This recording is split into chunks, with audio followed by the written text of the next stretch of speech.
te presento, man, Emiliano Deusa. Tienes 31 años, estamos en Michigan State University, ya estás acabando acá tu PhD, has estudiado en la Cato. En 2007 empezaste química en la Cato. Así es. Acabaste el 2012, ¿puede ser? 2012. Y en el 2014 ya empezaste acá tu PhD. ¿Cierto? Ya. Y quería más que nada preguntarte toda esa transición, ese camino, ¿no? La transición del pregrado al doctorado. Claro. Bueno, al principio, la transición del pregrado al doctorado debería ser sencilla. Eso quiere decir que yo hice una tesis que fue un poco muy larga, una investigación muy difícil, y en principio no debería ser una tesis muy difícil, una tesis de pregrado, digo, sino una tesis que pueda terminarse rápido. Que la tesis de pregrado es un ejercicio para escribir, es un ejercicio para aprender a escribir, es un ejercicio también para aprender a ordenar las ideas, de cómo es que se hace una investigación científica, ¿no? Cómo es que uno tiene que tener un marco teórico, que lo tiene que entender bien, y que con ese marco teórico uno va a comenzar a analizar algún problema en particular, recibir de la experimentación o de la computación datos, resultados que luego uno puede interpretar y finalmente concluir. Entonces ese es lo que uno tiene que hacer en una tesis de pregrado y nada más. Y en tu punto de vista, para ti, viendo atrás, ¿cuánto tiempo crees que debió haber tomado? Porque tú egresaste en 2012 y tu tesis la estás... Más o menos fue un año y medio, casi 2 años. Claro. Que tuvo su ventaja porque tuve la oportunidad de participar en un proyecto grande que funcionaba, digamos, ocurría en la selva, en el Tambopata. Un proyecto de biociencias. De biociencias. Yo estaba haciendo una cosa en particular dentro de ese proyecto, pero es un proyecto más grande que tiene participación extranjera también. De la Universidad de Sao Paulo tenía participación, y de la Universidad de Edimburgo. Entonces era un proyecto más grande, era interesante, pero en retrospectiva, a pesar de que fue chévere, ¿no? Estar ahí en la selva, conocer un montón de investigadores de otras partes también que venían a trabajar. La tesis de pregrado tiene que ser un ejercicio, y tiene que ser un ejercicio rápido, porque si uno quiere hacer una investigación distinta, por ejemplo, física, que no hay mucho en el Perú, o química, que tampoco hay mucho en el Perú, uno tiene que prepararse para hacerla afuera, ¿no? Para hacer el doctorado, y ahí en el doctorado sí uno va a tener todo el tiempo que quiera para hacer la investigación. Ok. Eso es la terminada del pregrado. Claro, pero otra cosa, tú en la Cato estabas haciendo biociencias, ya estabas más inclinado a lo que era biología y química. No tanto, yo más bien, yo era químico. En un momento sí quería hacer biología molecular. Claro, tú estabas en el grupo biogeociencias, pues. Yo estaba en el grupo de biogeociencias, era como el grupo más grande dentro de la Católica. Yo estaba en particular trabajando con el profesor Eric Ocio.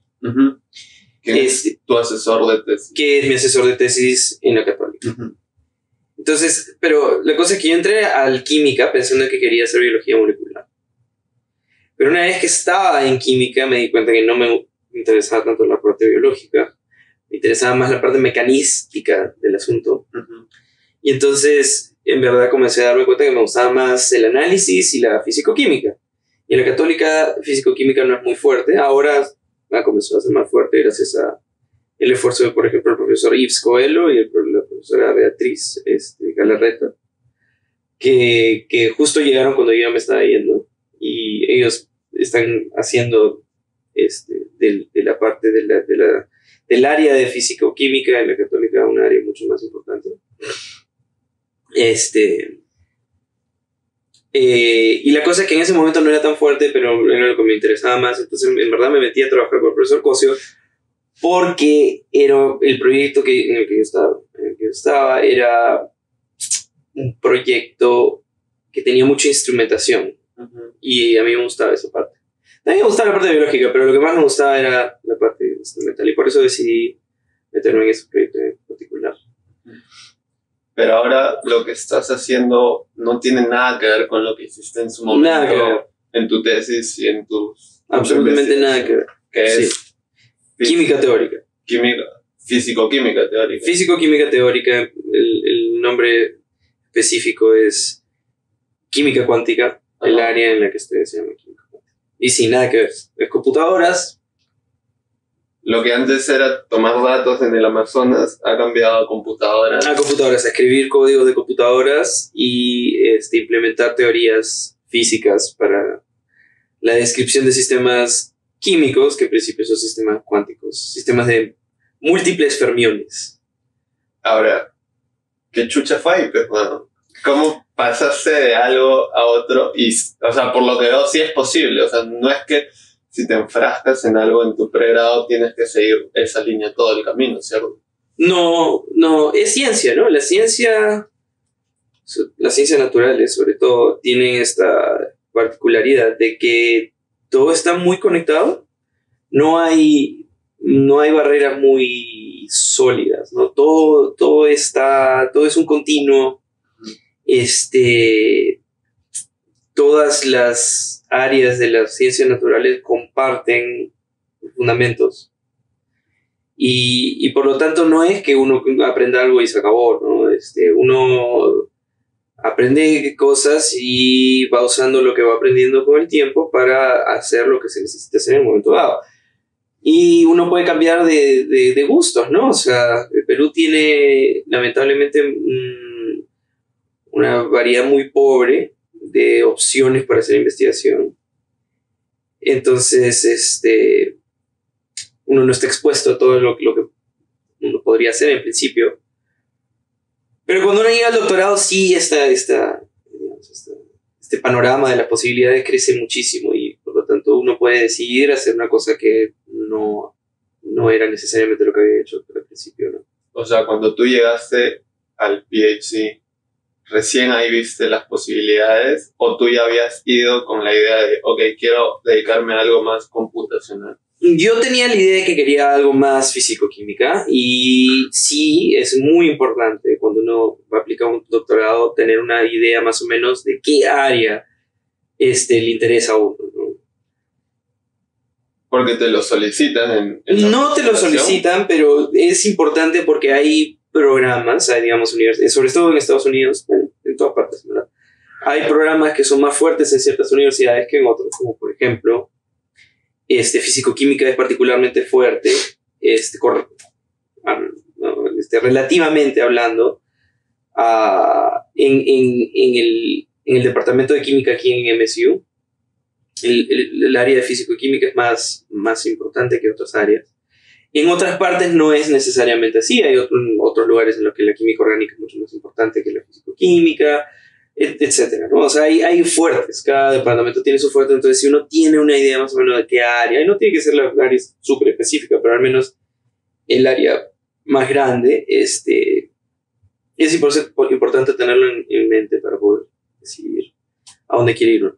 Yo llegué con la idea de físico-química, yo llegué pensando en trabajar con el profesor Dantus, porque me interesaba la experimentación, y cuando llegué aquí me di cuenta que prefería hacer teoría, y por eso terminé trabajando con el profesor Pietsuk. Quien ahora es mi asesor de tesis de doctorado. Gracias. Ok. A ver, desde que egresaste de la Cato, tu egreso de bachiller, hasta que viniste acá a iniciar tus inicios de posgrado de PhD, hay como una brecha de 2 años en las que has seguido en la Católica como... Sí, en la Católica, sí. JP como jefe de práctica. Como JP. Y a su vez haciendo investigación. De tu tesis de licenciatura. De licenciatura, exactamente. Y esa es la vaina, ¿no? Que ese proceso debería ser un poco más corto, no debería ser tan largo. Se puede aprovechar mucho más esos años haciendo lo mismo en principio, pero ya con el doctorado, ¿no? Avanzando el doctorado en vez de estar en Lima. Salvo, por supuesto, que hay muchísimas investigaciones que se hacen en Lima, que sí valen muchísimo la pena, ¿no? Sobre todo las que están conectadas al Amazonas, porque eso sí es una ventaja que no hay, es una ventaja que no hay en otras partes, no tener el Amazonas para investigarlo, y cada vez hay más investigación en el Amazonas. Pero también hay que considerar, por ejemplo, que uno puede hacer la misma investigación desde la perspectiva de ser un estudiante de doctorado afuera, ¿no? Y eso también vale la pena aprovechar. En todo caso, mi recomendación es que la tesis de pregrado tiene que ser más un ejercicio que otra cosa. Y que no hay que perder demasiado tiempo. ¿Qué es el posgrado? El posgrado es la continuación de la educación de pregrado. Esa es básicamente la definición, ¿no? Y eso quiere decir que el pregrado lo prepara uno en los conceptos fundamentales, en las partes muy básicas de una carrera en particular, pero el posgrado es el lugar donde uno aprende a sofisticar esos conceptos que uno aprende en el pregrado y llevarlos a un nivel mucho más alto, ¿no? Sí hay una diferencia notable, no es que uno va al pregrado y en el pregrado aprende todo, ¿no? En el pregrado uno aprende lo básico y realmente hacer un doctorado, por ejemplo, te lleva a un nivel que no podrías obtener en un pregrado. Eso significa que desde tu punto de vista la carrera de un científico no estaría completa sin terminar un posgrado. No necesariamente, no, yo no diría eso, pero sí diría que sí hay un valor en hacer un posgrado, en el sentido de que uno aprende cosas que no podría aprender en otros espacios tan fácilmente, ¿no? O sea, el hecho de tener acceso a laboratorios, tener acceso a otros estudiantes de doctorado que también están aprendiendo, pero que tienen conocimientos que no son necesariamente iguales a los de uno.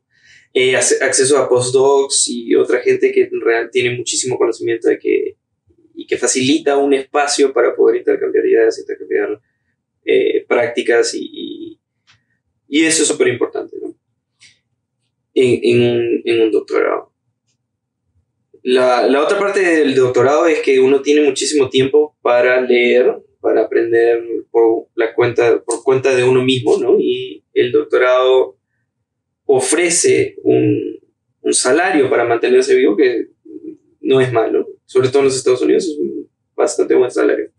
Entonces básicamente estás pagado para poder aprender lo que quieras aprender y mejorarte a ti mismo, ¿no? Entonces tiene las tres partes, ¿no? Las clases mucho más sofisticadas de ciencias, ¿no? Que van a tomar los conocimientos que uno trae del pregrado y llevarlos a otro nivel.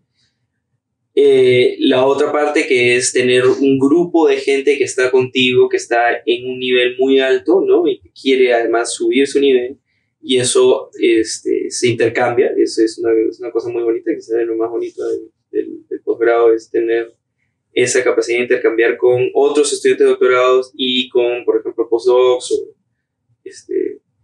o expertos académicos. Y la tercera parte que es súper importante es, por supuesto, el espacio que te provee, ¿no? Que tienes un salario que te paga por el tiempo que estás en el doctorado y te permite tener el tiempo para estudiar, para leer, para hacer lo que tú quieres hacer. Y, por ejemplo, ¿para qué personas crees que no debería ser recomendable un doctorado? Porque en el caso de los pocos meses que he estado acá he conocido a mucha gente que también, y tú también me has dicho que vino con una idea totalmente distinta y no es lo que espera y ahora están vaqueando. Sí. El doctorado no es un ticket a ningún tipo de triunfo ni a ningún tipo de seguridad, ¿no? Económica o de seguridad de carrera. O sea, el doctorado es un espacio para aprender y no hay garantías de nada más. Entonces, si uno entra a un doctorado, tiene que entrar con la idea de que lo que está haciendo es simplemente mejorarse a uno mismo. Lo que venga después es como salir de colegio en nuevo caso, ¿no? O sea, hay muchísimas opciones. uno aplica trabajos, uno hasta puede comenzar un postdoctorado en un tema de algo que no sabe, ¿no? Eso pasa mucho. Dicho sea paso, mucha gente lo recomienda, muchos profesores recomiendan que uno termine el doctorado y luego haga un postdoctorado en un área que no sea tan parecida a la que uno esté trabajando en el doctorado. Entonces, el doctorado de nuevo es un espacio para mejorarse uno mismo, para sofisticar los conocimientos, para investigar. No es ninguna garantía de triunfo, ¿no? De que las cosas, uno termina el doctorado y ya está. Y mucha gente entra al doctorado con esa idea más transaccional, ¿no? De que uno entra al doctorado simplemente para sacar un documento para ser profesor, o para hacer tal cosa, o para asegurar un trabajo o una posición económica. Y eso no es un doctorado, ¿no? Eso no es un doctorado. Y mucha gente se desilusiona porque entra al doctorado y se da cuenta que es difícil, que no es que no hay cosas muy claras, ¿no? Porque uno entra al doctorado y no se sabe, ¿no? Justamente de eso se trata, ¿no? No se sabe lo que estamos tratando de hacer y por eso lo estamos investigando, para saber qué hacer. Y eso quiere decir que no hay garantías de nada, no hay certidumbre, es incierto, ¿no? Es una cosa que puede ser difícil para muchos. Entonces, para resumir un poco, un doctorado es para la gente que tenga el interés de aprender, de ver qué pasa, ¿no? Si sale bien, sale mal, no importa, ¿no? Si terminas con el doctorado, no terminas el doctorado, sí es una preocupación, pero no es lo principal, ¿no? Uno entra al doctorado para tener ese espacio de 5 años en los cuales uno va a las clases, uno investiga, uno tiene conversaciones, uno hace cosas así. Si es que uno está más interesado en, como por ejemplo, adquirir un conocimiento particular para conseguir un trabajo o conseguir un trabajo directamente, entonces el doctorado no es para uno, ¿no? El doctorado no provee eso. Hay otras formas. Un máster, por ejemplo, podría ser más adecuado para una persona que está buscando conocimientos técnicos para digamos, aplicar a una cierta posición, o directamente comenzar a hacer pasantías, ¿no? Se pueden hacer también pasantías y las pasantías te permiten adquirir los conocimientos técnicos. Un diplomado también puede ser, aunque los diplomados en verdad son más una cosa peruana, no hay muchos diplomados. Hay diplomados, pero no pueden ser útiles, pero no, más útil es una máster o una pasantía, ¿no? Sobre todo las pasantías, si es que uno está tratando de buscar un trabajo en ciencias. Sí, eso diría que creo que es la diferencia. Oye, ahora hablando más sobre la perspectiva que has tenido a lo largo de que estabas en la Cato hasta ahora sobre la chamba de un investigador, porque no es lo mismo uno cachimbo en la Católica y dices, man, ya, puedo terminar como mis profes, ¿no? Acá es totalmente diferente, también tienes otra perspectiva y ahora tú ya eres un investigador. Entonces, por ejemplo, y también has tenido oportunidades de ir al extranjero durante tu estancia en la Católica. Uh-huh. Entonces quiero saber cómo ha sido esa perspectiva de lo que hace un investigador desde que estuviste en Perú, cuando saliste al extranjero y ahora que estás acá, ¿no? ¿Qué ha cambiado? Bueno, definitivamente en países como los Estados Unidos, los países europeos y países asiáticos, hay muchísimos más recursos para la investigación. Entonces esa creo que es la diferencia más visible comparada al Perú. Uno tiene acceso a, por ejemplo, en química, y eso que yo soy teórico, no trabajo en laboratorio, pero aquí uno tiene acceso a todo, ¿no? Instrumentos, equipo de laboratorio, equipo de vidrio, compuestos químicos, es muy fácil, ¿no? Es muy accesible, entonces uno realmente se le puede ocurrir una idea y esa idea la puede uno probar, la puede uno realmente, están los instrumentos, está la capacidad, la infraestructura para poder ejecutar las ideas que uno tiene. Eso no hay mucho en el Perú, por razones obvias, entonces es más difícil acceder a a esa capacidad de tener una idea, probarla, a ver si funciona, ¿no? Involucra mucho más tiempo en algunos casos. Involucra mucho más tiempo y es imposible, ¿no? O sea, no es fácil en el Perú importar, por ejemplo, químicos. Es muy complicado, demora horas. Hay químicos que son muy reactivos que simplemente no llegan o es muy caro poder traerlos, ¿no? Entonces limita muchísimo las capacidades. Esa es una cosa que es muy distinta. La otra cosa que es muy distinta es que, por supuesto, hay muchísima más gente trabajando en investigación en países como este. Y por lo tanto, la interacción con otras ideas, la interacción dentro de la academia, digamos, es mucho más fácil también, ¿no? Entonces, la gente no está, pues, tan aislada, digamos, tan sola, ¿no? Como el Perú, que sí hay espacios que tienen mucho más,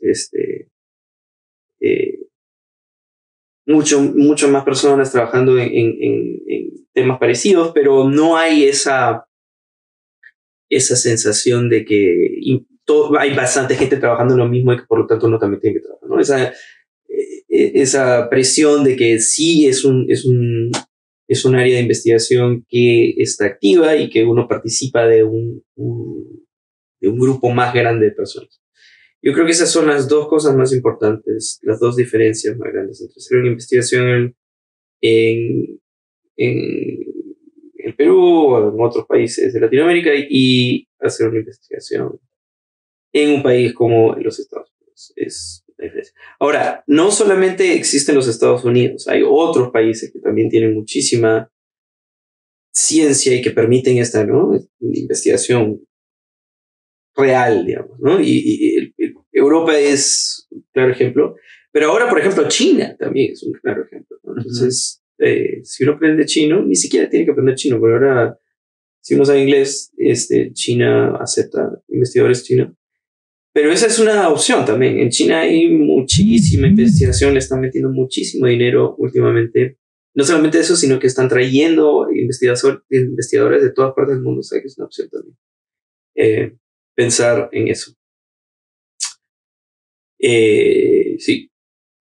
Entonces, sí, en resumen, las dos diferencias claves son el acceso a infraestructura y recursos, y la segunda es el acceso a una sociedad, un grupo de personas grande que está haciendo investigación y que por lo tanto ¿no? Es una... Lo empuja a uno a hacer investigación y no tanto como que quedarse aislado, que es quizá lo que más pasa en el Perú. Tú cuando estabas allá haciendo tu investigación, ¿en algún momento te desanimabas por esas cosas? Era como, la madre. Sí, claro, yo creo que todo el mundo se desanima, en especial los mismos profesores, ¿no? O sea, no solamente es una cuestión de alumnos, los profesores también están sujetos a pocos recursos y están sujetos a lo mismo que están sujetos todos los peruanos, ¿no? O sea, es difícil, entonces el desánimo puede, ¿no?, como una catarata comenzar a caer de paso en paso y llegar pues eventualmente al alumno, ¿no? Sí, claro, las desanimadas suceden. Ahora, las desanimadas también suceden aquí, ¿no? O sea, aquí también la gente se pelea por los recursos, que son más, pero también se pelea por los recursos, también hay un montón de problemas, ¿no? No es que sea la panacea tampoco. Y también en Europa, en varios lugares, ¿no? O sea, burocracia y corrupción hay en todas partes. Entonces, sí hay desánimo, pero en general hay más gente aquí haciendo ciencias naturales y ciencias duras que en el Perú, por ejemplo, y eso ya es un paso adelante porque realmente hay un espacio. O sea, en el Perú eso no está en verdad, entonces es muy aislado. Es demasiado aislado. Oye, dos preguntas del pasado. Si pudieras regresar al pasado con el Emiliano de 2010, fácil, mitad de carrera, ¿qué le dirías? Como que, ¿qué le recomendarías? Aprende matemáticas. Sí, me hubiera gustado quizás aprender más matemáticas. Y eso me lleva a la idea de que, si bien en el 2010 las cosas eran un poco distintas, ahora el Internet tiene muchísimos más recursos de lo que había en el 2010. Y eso quiere decir que, por ejemplo, la mayor cantidad de contenido educativo está de las mejores universidades del mundo y de los mejores educadores del mundo están en Internet casi, ¿no? Y eso quiere decir que por ejemplo, todos los cursos de MIT, no todos los cursos, pero una gran cantidad de cursos del MIT están en Internet. Una gran cantidad de cursos del Harvard están en Internet. Hay muchísimas personas con digamos, currículums importantísimos que están haciendo clases y cursos en el Internet. Está el Khan Academy ahora, ¿no? También en Internet. Y todos estos son recursos para aprender que no existían cuando yo estaba bueno, algunos sí, ¿no? El Open Courseware del MIT sí existía. Pero ahora hay muchísimo más. Y entonces el acceso al conocimiento es muchísimo más fácil y yo me hubiera dicho, aprovecha eso más, ¿no? Para llegar al doctorado con un nivel más alto todavía y poder hacer investigaciones más y más difíciles, ¿no? Porque esa es otra cosa, ¿no? Hacer ciencia en 1910 era, no voy a decir que era más fácil, pero digamos, recién estaban comenzando las ideas de aplicar la matemática. Bueno, no recién, ya había pasado antes, pero las matemáticas más avanzadas, por ejemplo, ¿no? El álgebra lineal, los espacios de Hilbert, todas estas ideas de ecuaciones diferenciales más avanzadas recién están entrando a la física de partículas, por ejemplo, a las físicas que no se entendían tan bien en el momento. Y por eso es que recién en los 20 es que se descubre la ecuación de Schrödinger, por ejemplo, ¿no? Entonces, esa matemática que es avanzada el día de hoy, pero no es tan avanzada, recién entraba a la física y a la química, y por lo tanto se demoró como 30 o 40 años en recién como llegar a los conocimientos que nosotros ahora tenemos. Y me parece que hoy en día lo que sucede es que hay un montón de conocimientos matemáticos que no están todavía llegando a todos o a una mayoría, y por lo tanto hay un desbalance entre los conocimientos matemáticos que uno puede tener para aplicarlos a ciencias distintas, bueno, ciencias no distintas, pero como física, química, etcétera, que podrían ser muy útiles, ¿no? Entonces, sí, de nuevo, aprender matemáticas más serias y aprovechar lo que el Internet ofrece. Entonces. Uh-huh.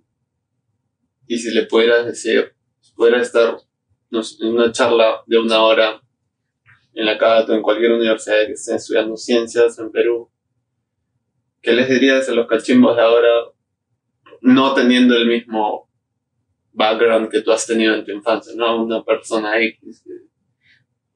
Yo les diría que aprovechen lo que el Internet tiene para darles. Es muchísimo lo que el Internet tiene para darles el día de hoy. Muchísimo. Realmente muchísimo. Y que aprovechen eso. Que realmente aprovechen lo que el Internet puede ofrecerles. ¿Qué más crees que sea necesario para sobrevivir siendo científico? Personalmente, en mi caso, es un idioma. Es un idioma. Pero yo diría que aprovechen el Internet, porque el Internet tiene un montón, o sea, uno puede convertirse en científico solamente utilizando el Internet. Es un montón de trabajo, pero sí se puede. Y la cosa es que si uno está empezando una carrera en una universidad peruana para convertirse en un científico, aprovechar para complementar los conocimientos que uno adquiere con el internet, con lo que se puede encontrar en internet, es una cosa muy, muy chévere. Y sí, que hagan eso. Y que luego entiendan que el mundo también está súper mega globalizado hoy en día, entonces la idea de que uno se tiene que quedar en el Perú no es verdad, ¿no? Uno puede estar en cualquier parte del mundo, y eso también quiere decir que no solamente hay que ir a Estados Unidos, no solamente hay que ir a Europa, hay China, hay Australia, hay Brasil inclusive, hay muchos lugares que tienen ciencia activa, o sea que sientan los alumnos que no están encerrados, que hay una opción, hay muchísimas opciones, hay muchísimas oportunidades para utilizar estos conocimientos que son difíciles de adquirir y difíciles de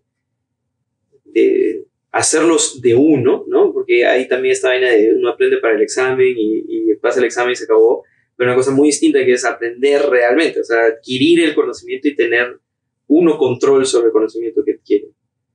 Y si uno tiene eso, sobre todo en matemáticas profundas, en física avanzada, en química avanzada, eso no hay mucho en el mundo, entonces ya eso es una ventaja y eso abre muchísimas oportunidades en cualquier parte del mundo. Eso le diría a los alumnos. Y que no se preocupen las notas. O sea, sí, las notas son importantes, pero la nota es un instrumento para medir qué tanto uno ha aprendido. No es la meta, ¿no? La meta no es ir al curso para sacarse la nota, la meta es ir al curso para aprender. La nota es secundaria, ¿no? Eso es súper importante, me parece,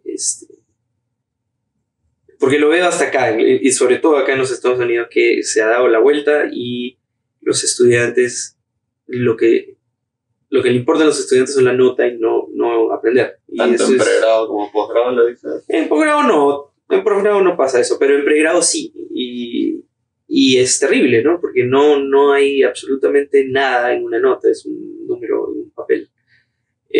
Las capacidades de uno se desarrollan no mediante la nota. La nota es para saber si uno tuvo la buena idea o no tuvo la buena idea, o si uno aprendió o uno sí aprendió, y saber por qué, ¿no? O sea, luego uno le entrega el examen y ve, oye, sí, esto acá estaba mal, ¿por qué pensé esto? ¿No?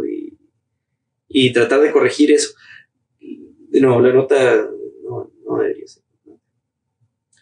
Mucho más importante es aprender, ¿no? Y hacerlo por cuenta de uno. Eso es súper importante.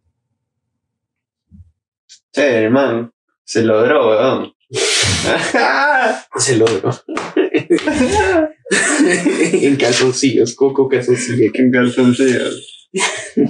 Joder, corta cholo ya, weón. Gracias, man. Gracias por grabar. Corta cholo. No hay nadie.